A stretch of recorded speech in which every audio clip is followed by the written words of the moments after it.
कल इंडिया अपना पहला मैच हारेगा न्यूजीलैंड से धर्मशाला में। स्क्रीनशॉट ले लें, वीडियो की क्लिपिंग्स बना लें, मैं यहीं पर हूं, आप भी यहीं पर हैं।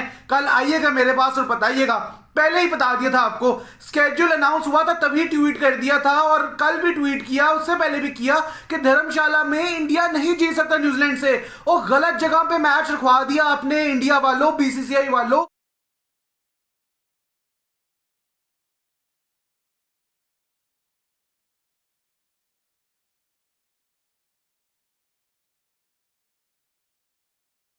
वालों थोड़ा दिमाग इस्तेमाल करो। जहां पर आप अफगानिस्तान से दिल्ली में खेल रहे हो, जहां से ऑस्ट्रेलिया के खिलाफ आप चेन्नई में खेले हो, जहां पाकिस्तान को आपने अहमदाबाद बुला लिया, न्यूजीलैंड से धर्मशाला में मैच रख दिया।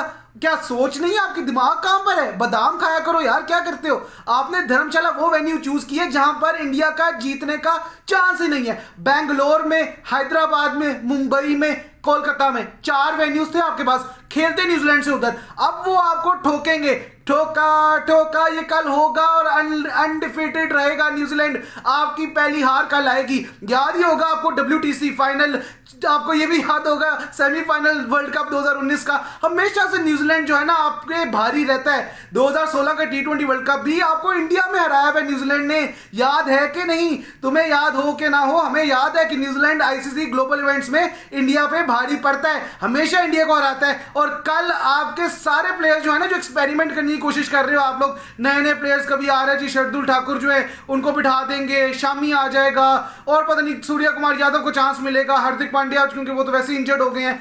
अब वैसे एक रिपोर्ट आई है, ईशान किशन को मधुमक्खी ने, हनी बी ने स्टिंग काटा है पीछे गर्दन के, नेट प्रैक्टिस कर रहे थे, रिस्ट पे बॉल लग गई है सूर्य कुमार यादव के, वो भी डाउटफुल हैं कल के लिए। आपके नेट सेशन हो रहा था धर्मशाला में, 2 प्लेयर्स आपके कल डाउटफुल हो गए हैं, ईशान किशन और सूर्य कुमार यादव, पता नहीं वो खेलते हैं ही नहीं। लेकिन टिम साउदी फिट हो रहा है, टिम साउदी आ रहा है वापस कल इंडिया के अगेंस्ट धर्मशाला में, और आपको पता चलेगा जो लोगों के लिए गड़ा खोदते थे ना धर्मशाला में मैचेस करा के, खराब आउटफील्ड पे आपने टीम्स के प्लेयर्स इंजर्ड करने की कोशिश की है, कल अपने प्लेयर्स बचाओ वहां पे। ये आपके साथ कारमाना हो जाए ध्यान से, क्योंकि वो जो गंदी आउटफील्ड है ना वहां पे बहुत सी टीम्स, बांग्लादेश, इंग्लैंड, सारे खेल के अपने प्लेयर्स जो थे ना इंजर्ड करवा बैठे थे, ऑलमोस्ट बाहर करवा बैठे थे वर्ल्ड कप से। अब आपकी बारी, आप एक मैच आपने धर्मशाला में खेलना है, और आप याद रखोगे कल की पेस्टिंग, कल की बीटिंग, कल की थंपिंग, कल की thrashing at the hands of New Zealand. लेकिन न्यूजीलैंड जो है वो कभी किसी छोटी टीम से नहीं हारती, न्यूजीलैंड हमेशा बड़ी टीम से हारी है, टॉप 8 टीम से हारती है, वो नहीं अपसेट होगी, आपसे ना हो पाएगा। इंडिया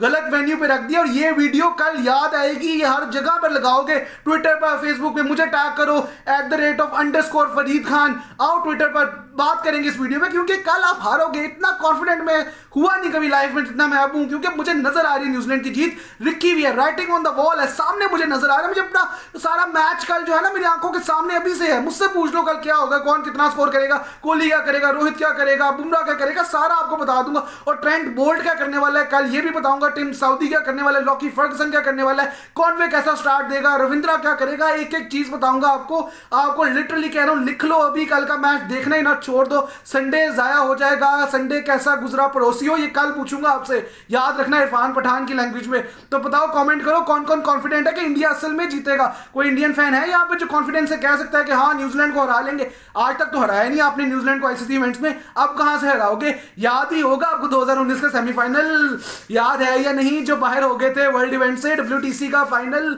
याद है या नहीं? 2016 का T20 वर्ल्ड कप आपके अपने होम ग्राउंड में, सारा कुछ बताओ, कमेंट करो। पाकिस्तानी फैंस कमेंट करो, इंडियन फैंस कौन जीत रहा है कल, प्रेडिक्शन दो मुझे अपनी कमेंट्स में।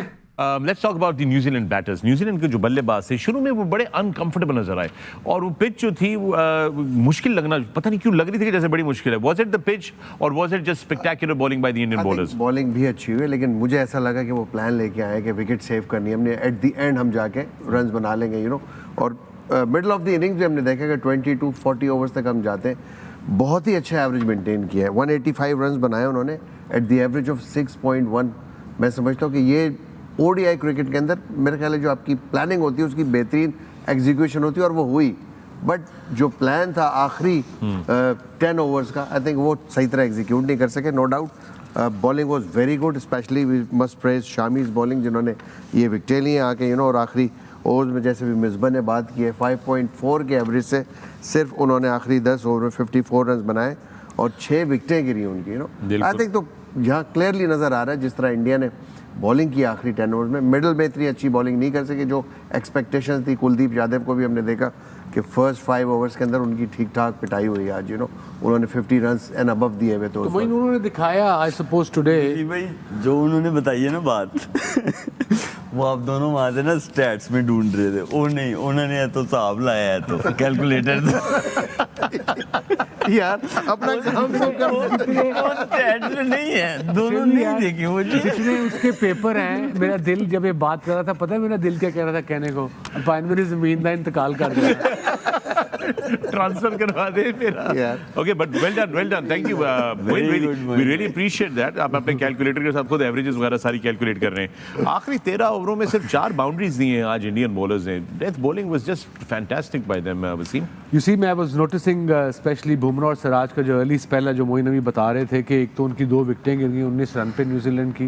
दे बोल्ड वेल एंड सिराज अपना जो 5वां ओवर कर रहा था स्पेल का, उसकी पेस आ रही थी 142 kilometres an hour. So they were bending their back. They're getting their confidence game by game. Rhythm is back. Getting wickets with the new ball. And Bumrah की जितनी तारीफ की जाए कम है। मेरे ख्याल में वो वाइट बॉल में रेड बॉल में तो है ही है।